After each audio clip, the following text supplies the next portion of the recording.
Mac.com.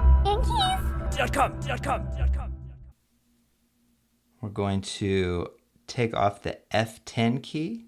To do that, take your tool, whatever you're using, spudger, toothpick, or paperclip, and now take your finger, hold down on the top part of the F10 key.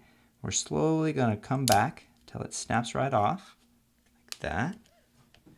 And you're going to take your tool, whatever you're using, put it on top of the rubber spring, but underneath the plastic of the hinge, and prise right out like that, nice and slow. Just pull that off. Now get your replacement hinge.